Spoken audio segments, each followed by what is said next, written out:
tumutulon ngayon sa gitna ng arena, ilang sandali na lang at magsisimula ng paligsahan. Magkakasubukan na.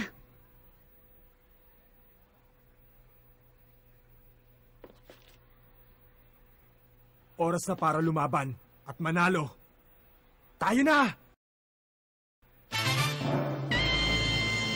Espada ni Shura, ang unang pagsubok ni Dylan.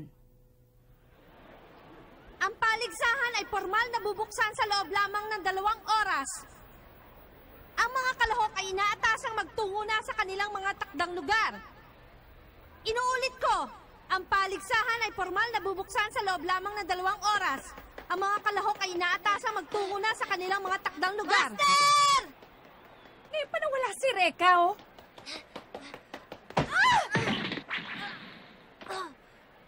Aroy! Okay ka lang ba? Pasensya ka na. Nagmamadali kasi ako eh. Baka nasaktak kita ng gusto. Hindi. Huwag kang mag-alala. Okay lang ako. Mabuti naman. Sige, may gagawin pa ako eh. Pasensya na ulit. Sino kaya yun? Masyado naman magalang. Siguro may importanteng bagay lang siya gagawin. Hokage! Ay! Kayo ang Hokage, di ba? Oo. Ilang minuto na lang magsisimula ng opening ceremony. Saan ba kayo nagpunta at ang hirap niyong hanapin? Teka, nasan yung sino kasama? Ewan! Nandyan lang yung sa tabi-tabi. Baka natutulog. Kasi naman pasere-ceremony pa. Inaisip tuloy na mamasyal na lang kaysa naman mapagot sa mga speech na yan. Kaya dyan ka muna.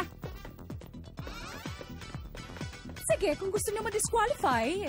Ano? Ba't mo lang sinabi? Hanapin niyo na siya. Kailangan kumpleto kayo bago magtalumpati yung tagapangsiwa ng paligsahan. Ano ba yan, mga baguhan? Ha? Akala mo kung sino? Ha? Reka! Saan ka na ba? Bumalik ka na dito! Sabihin mo nga hindi natin kasama mga ito.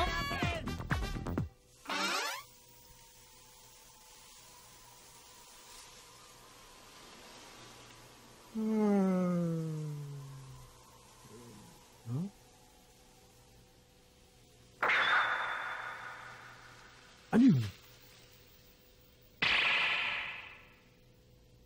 Mukhang hindi madaling makalabas dito ng basta-basta. Relax ka lang. Pabayaan mo sila. Magpasalamat ka nga at hanggang ngayon ay buhay pa tayo. Kanina ka pa ba dyan? Nauna ako sa'yo ng kalating oras bago ka dumating. Ano? Bakit hindi man lang kita nakita? Baka may iniisip ka malalim. Huwag ka mag-alala. Ganon talaga kapag may mga ganitong uri ng paligsahan.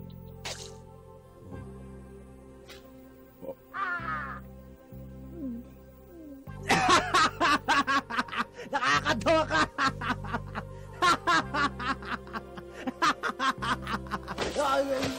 Ay.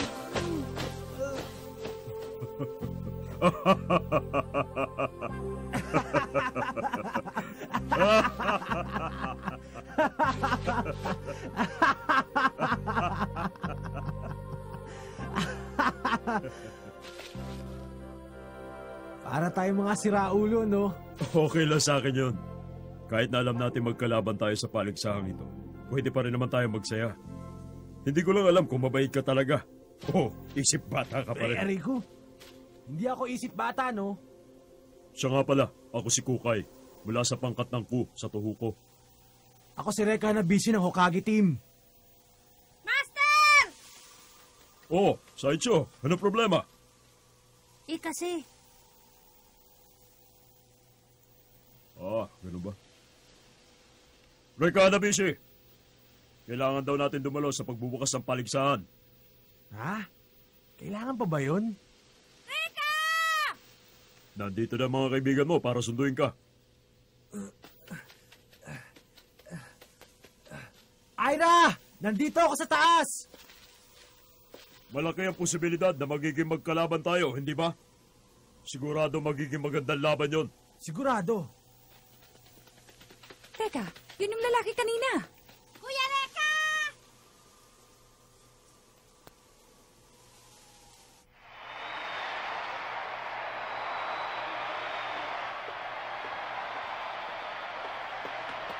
Dito ang pwesto natin. Ah! Miss Official! Miss Official! Sandali lang dito! Bakit ba ang ingay-ingay mo? Tumahimik ka muna at magsisimula ng programa. Hokage team present ang lahat! At ngayon naman, magbibigay ng maikling talumpati ang tagapangasiwa ng paligsahang ito, si Ginoong Augustus Mori. Maraming salamat sa inyong pagdalo. Mga magigiting na mandirigma. Ako si Augustus Mori, ang tagapangasiwa ng paligsahang ito.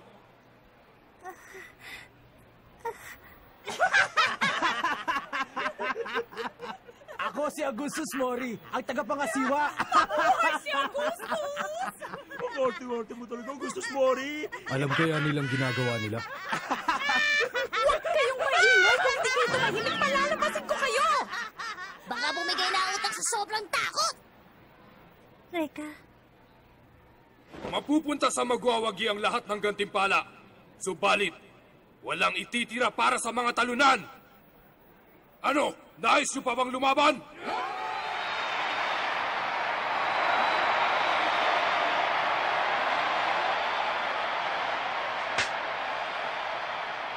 Binubuksan ko na ang paligsahang Urabuto Satsujin. Pagbutihin niyong lahat ang pakikipaglaban.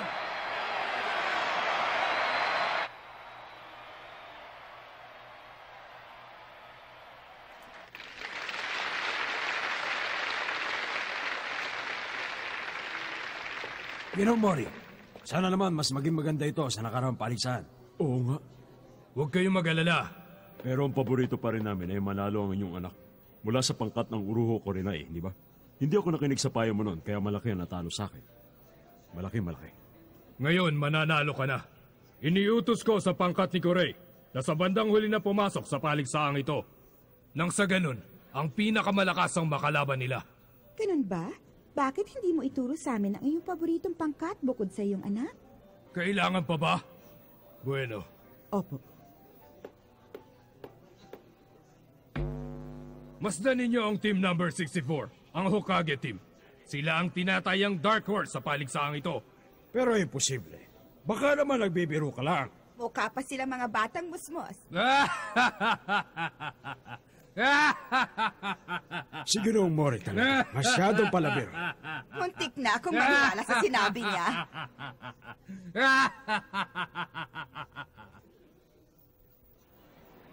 Hahatiin ang 64 na pangkat sa 4 na grupo. Tatawagin natin Group A, B, C at D. Ang mananalo sa bawat grupo ang siya maglalaban-laban. 64? Ibig sabihin, ilang beses tayo dapat manalo? 4 na grupo, 16 bawat isa, 6 na beses. At ngayon naman, sisimulan na natin ang palabunutan. Ang unang laban sa Group A ay pangkat ng Hokage laban sa pangkat ng Ku. Sila yung...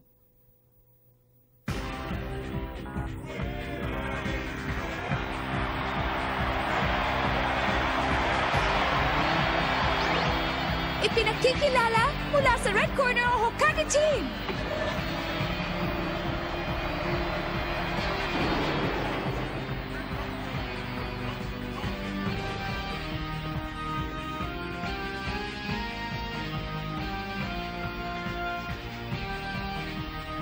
Sige, tapusin na natin to!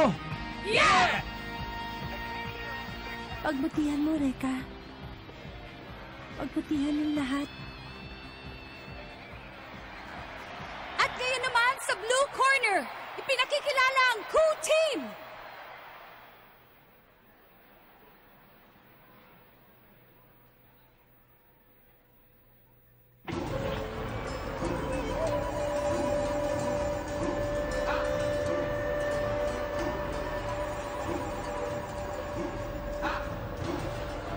Sige, galingan nyo! Sige na! Tapusin nyo ang kalaban! Saijo! Tapusin nyo na! Tapusin nyo na lahat! Tingnan tapusin mo silang lahat! Teka, sino ba yung mga yan? Hindi mo ba sila kilala? Sila yung mga pamosong mamamatay tao mula sa Tohoku area. Kilalang kilala sila sa mga iligal na paligsahan kagaya nito. Nanalo sila dahil sa kanilang pampihirang kapangyarihan. Ba, sila nga yan. Reka, Mukhang malakas kagad na nakaharap natin ah. Mamamatay tao? Si Kukay? Mula sa araw na ito, magsisimula na ang kasaysayan ng ating pangkat. Oras na para simulan ang unang laban!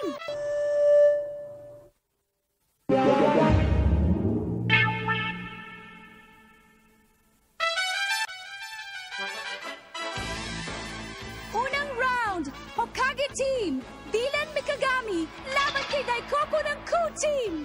O sige! Ikalawang round, Hokage Team Max Domon, Ako yun! laban kay Minamiyo ng Ku Team. Ikatlong round, Hokage Team Aira Kirisawa. Walang panama yung mga yan! Bumaba ka rito at tayong magharap! Ku Team Fujimaru. Kaapat na round, Hokage Team Rega Hanabishi. Laban kay Saicho ng Ku Team. Opo! Ikalimang round, Ku Team Kukai. Sa Hokage Team, pagpipilian pa nila mamaya. Yun lamang po. Ano daw? Bakit ganun? Dapat lang sila. Laban sa pangkat ng kuko. Oo nga. Pwede ba tumahimik kayo? Kahit 4 lang kami, makikita nyo, mananalo kami! Pakiusapan po ang Master mga Kukay, ikaw pala ang lalaban sa kanilang isasakripisyo. Ako naman ay handang-handa na sa aking laban. Sabik na nga ako makadaupang palad ng babae yun eh. Huwag kayo magsalita ng ganyan. Hindi sila madaling matalo. Alalahanin niyong inimbitahan din sila sa paligsahang ito. Opo! Wala akong pakialam. Kahit na mamamatay tao pa ang mga yan, malalagot sila sa akin. Ipapakita ko sa mga nangaasal sa atin kung gaano tayo kagaling sa pagtapos sa mga kalaban! Ha! Aray ko. Aray. Tinatawagan ng mga kalahok sa unang round! Adyan na! Dylan, galingan mo! Tapusin mo na ang kalaban! Kaya-kaya mo yung Dylan!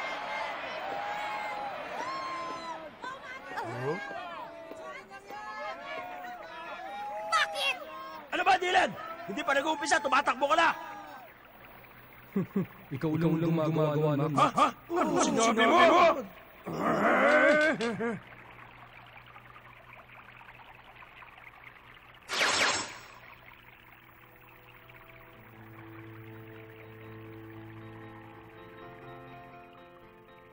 Mikagami, po, wala na akong maibabahagi pa sa iyong kaalaman. Hinahangaan kita dahil dalubhasa ka na sa aking Hiyamon Ken Technique. Napakabilis ng panahon. 7 taon na nang simulan ko ang iyong pagsasanay. At hanggang ngayon, hindi ko pa rin mabago ang iyong pag-iisip. Hindi na po.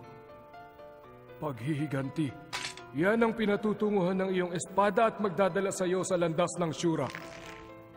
Nakahanda po ako, Master. Sa paghahangad kong magiganti, dinala ako sa landas na ito. Salamat, Master Kyoza Meguri.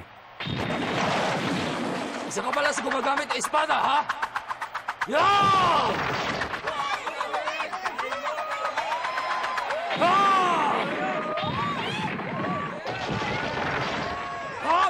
Hop! Hop! Hop! Hop! Hop! Hop! Ang pangalan ko ay Daikoku. Biyasa ako sa paghawag ng tungkod ng buo. Ang galing! Ngayon, alam ko na kung bakit siya ang una man nalaro ng Ku. Ang bilis niya. Paano niya nagawang kontrolin ng tungkod na yun ang ganun katali? Ibang klase talaga. Binasag na niya ang sahig, dinurog pa niya ang mga tumalsik na bahagi nito. Paano kaya niya nagawa yung ganun? Dahil umiikot yon. Inay! Miss Kagero! Pinadalhan din ako ni Kurei ng imbitasyon, kaya pinasya kong pumunta dito. May palagay akong gusto lamang ni Kurei na masaksihan ko kung paano niya tatapusin ang aking anak. Ang sama niya talaga! Huwag kang magalala, Ana. Tutulong ako sa mga laban nila. Sa abot ng aking makakaya. Reka! Ang tungkod ni Daikoku ay isang mahiwagang sandata. Ah, ganun ba? Anong ibig sabihin nun? Nakikita nyo lang na ginagalaw niya ang tungkod. Ang hindi nyo nakikita na sa bawat paggalaw, umiikot ito at sa bawat pag-ikot, gumagawa ito ng yanig.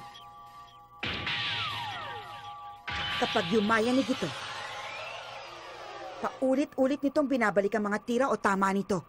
Magaling ang paliwanag mo. Ha? Bago matapos ang labang ito, ang kaibigan niya ay magkakaroon ng malaking butas sa kanyang katawan. Tingnan natin. Ang mabuti pa, tapusin na lang natin ang labang ito. Para kang isang sirkero sa mga pinaggagawa mo. Ganon! Sirkero pala, ha? Pasado ka, Dylan Me!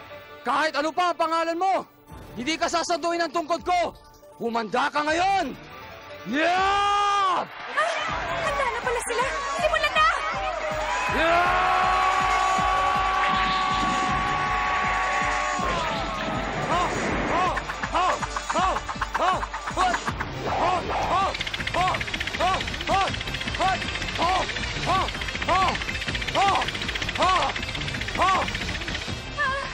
Paano niya nababasa ang galaw ng kalaban? Hindi yata si Dylan yan eh. Tsamba lang yan! Excuse me! Ako nga pala si Kondo! Ako daw ang target ako! Kala mo mabilis ka, ha?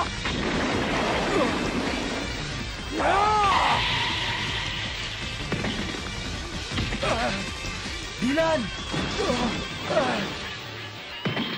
Si Dylan bumagsak na!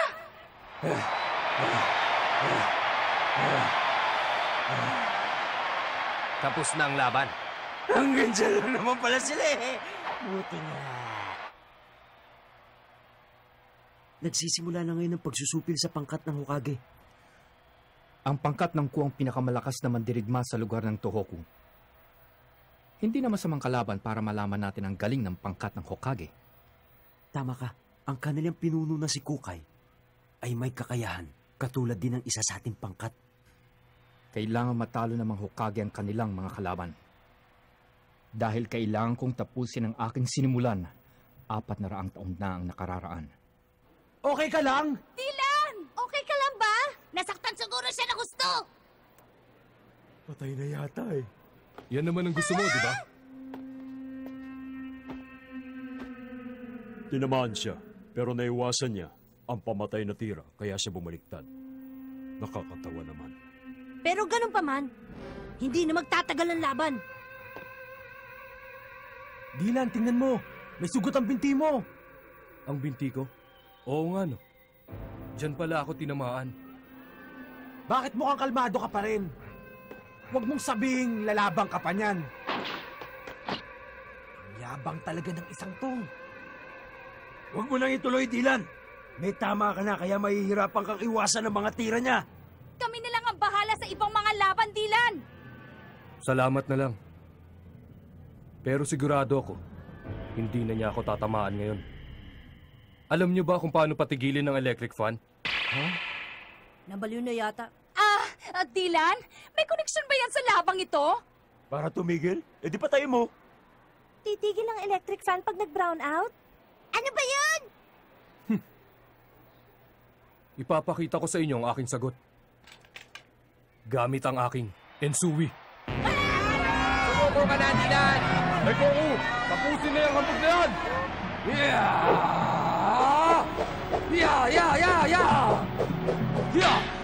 Huwag mong sabihin may itatagal ka pa ngayong sugatan ka na. Isa kang hangal.